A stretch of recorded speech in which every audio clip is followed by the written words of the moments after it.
everyone, me Kevin here. Did real estate just peak? Let's talk about something I'm seeing in the data for real estate. And some of you might remember that back in 2020 in March, when we were really worried about the real estate market, like, oh my gosh, what's gonna happen? Like, oh my gosh, if a lot of people end up passing away, that means maybe a bunch of fixer-uppers are gonna be on the market. And then, oh my gosh, what if the market crashes? Like, seriously, that might sound like gruesome, but that was a fear when the pandemic began, that, oh my gosh, a bunch of people were going to pass away and there would be a flood of homes available for sale.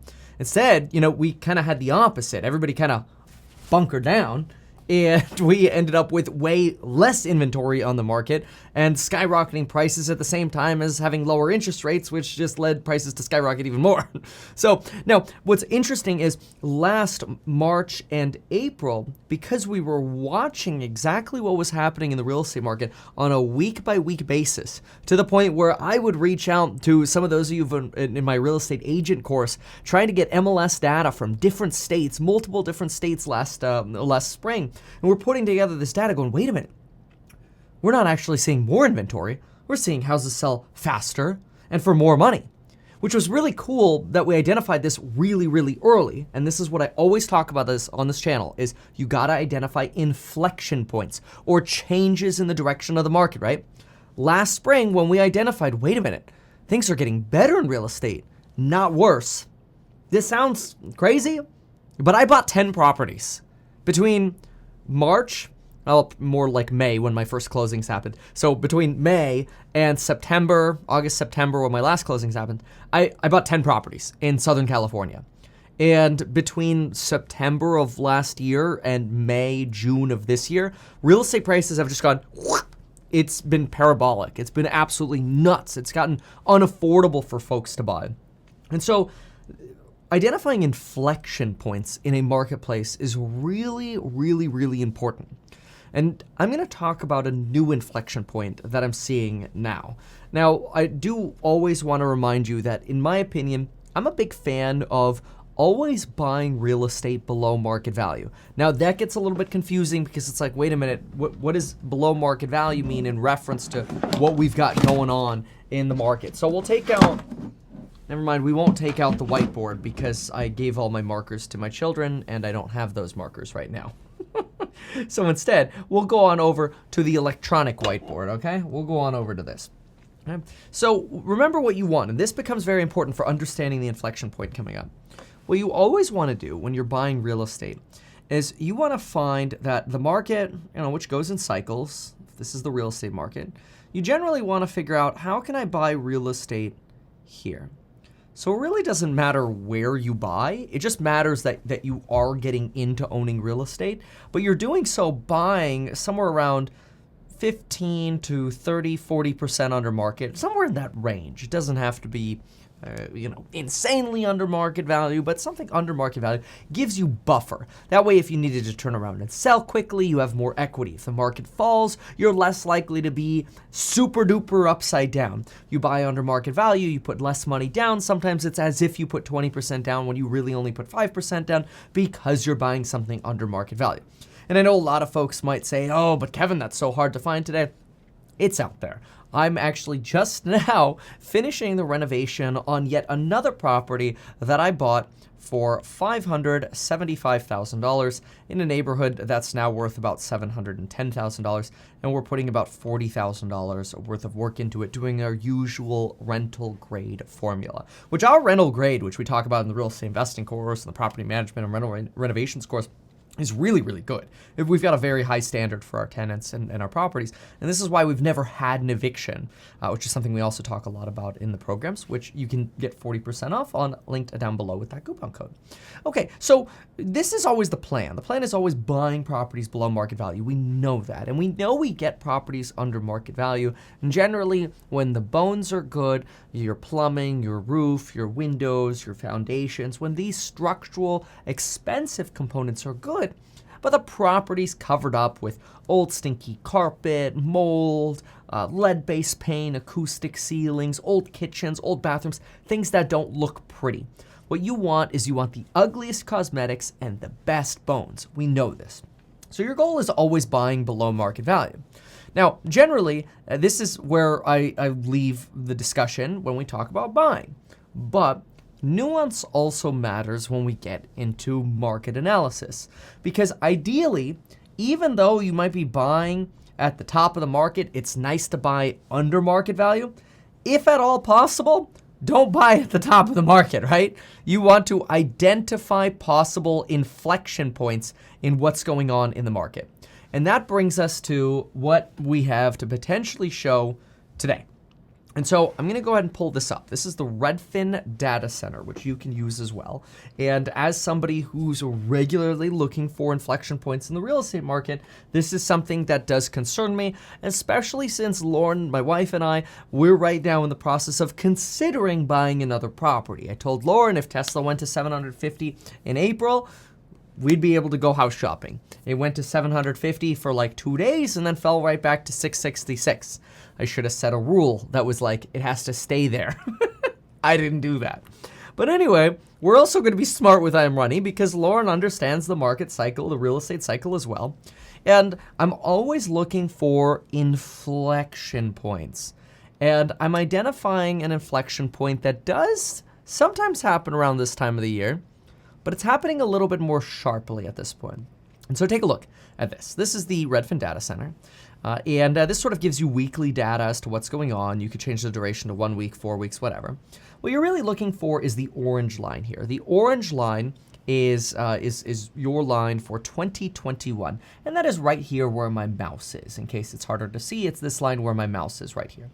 And you could see that the red line here, which had a very, very odd sort of shift here, that was a line from 2020, when we all of a sudden had a huge drop in the amount of available homes on the market. And this makes sense because nobody really wanted to suddenly sell their homes during a pandemic and have people coming into their homes in the middle of a pandemic when who knows what people are going to bring into your home, right? And that was the thought then.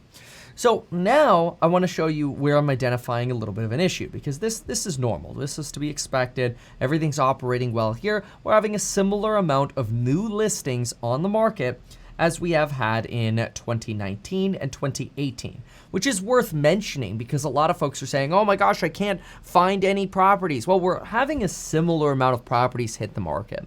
Problem is we just have more buyers. Similar amount of homes coming on the market, just more buyers means less available for you, right?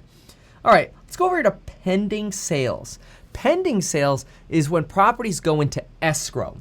This is when properties actually go under contract. And so this is where we see our first inflection point. Specifically, what you want to pay attention to is right here. The fact that in 4 little bubble clicks here, we've actually lost about 10% of our pending inventory much sooner than we usually lose 10% of our pending inventory. 10% declines in pending inventory usually occur around the time school starts, which you could see that here in sort of a normal school year. This is 2018 and 19 right here. Normal year, non-pandemic time, you get a decline in sales here. We didn't actually start having about a 10% decline in pending sales until the end of November when COVID 2.0 was really, well, not really COVID 2.0, it was deemed to be the second wave, right? Not 2.0. Yeah, the second wave was sort of taking over. We didn't really see that decline in 2020 here, but let's get rid of 2020 just to make this a little easier to look at. And let's just compare 2018 and 19 to 2021. And look how quickly this inflection point of a reduction in pending inventory has occurred. At the same time, we're seeing median home prices, especially newly listed home prices, actually skyrocketing. Take a look at this. Usually in the summer months, you see inventory or existing inventory lower their sales prices so they can sell before the school year begins. And so you see this selling median listing price. Over here, you're actually seeing the opposite happen. You're seeing people asking for higher and higher dollar values on their real estate. And prices are way higher. You're like 20% higher than where you were in 2019 and 18, which is crazy, right? We can even throw 2020 into here just to sort of compare, since obviously you did have some growth from 2019 to 2020. But anyway, you're still much higher in median listing price.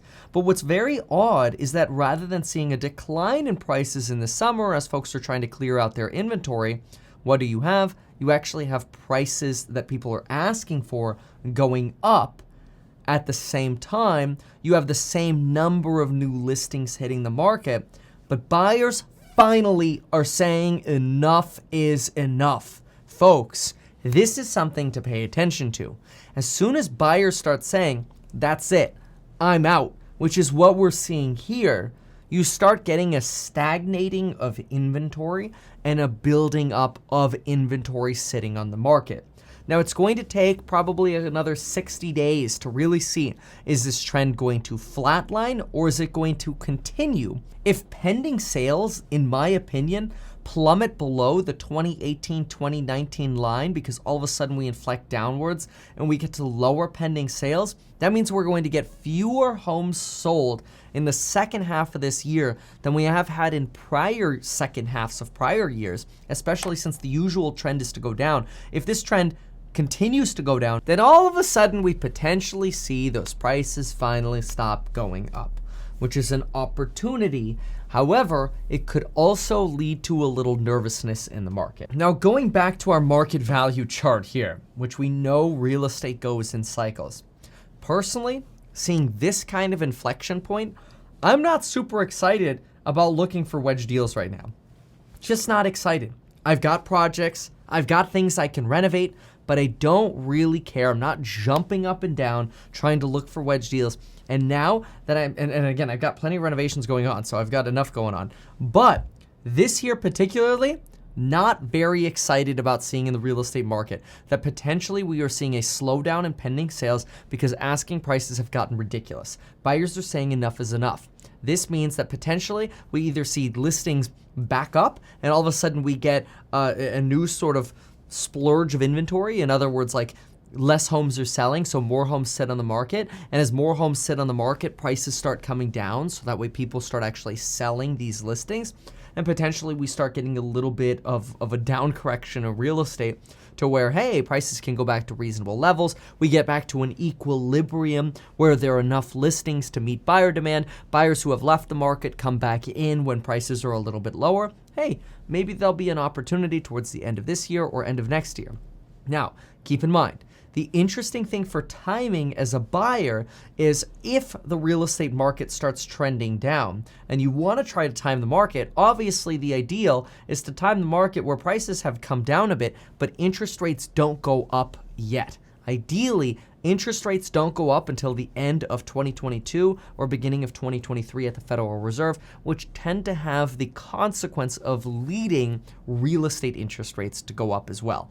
Now, they're not directly correlated, but a thing that you can keep an eye on is the 10-year Treasury. The 10-year Treasury lately, the last few weeks here, has been falling substantially. That's actually good for mortgage rates. Mortgage rates tend to trend down with the 10-year Treasury.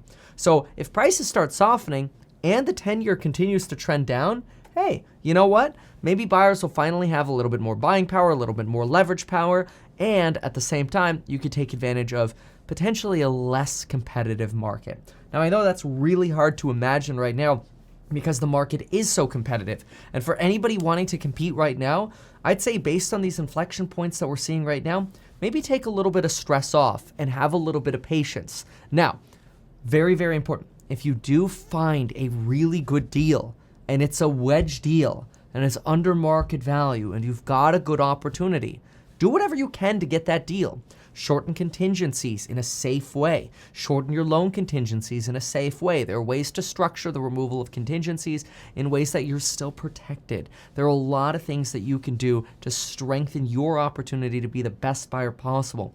A lot of it comes down to communication as well. If you've ever written an offer and you're surprised that you didn't get the deal, you messed up, or your agent messed up. Somebody messed up. You should know whether you're going to be getting the deal or not before you get the call saying you got the deal or not. Every good agent knows what I just said is true because it all comes down to proper communication with the other side. And if you're not getting the communication, probably means your offer ain't good enough. So a lot of things to think about. Much like how I talk about the psychology of money in stocks, I do that as well with real estate. Check out my programs linked in the description down below. You can get 40% off with the coupon code down there. And folks, we'll see you in the next video, but pay attention to this. This is a shift. Thanks for watching.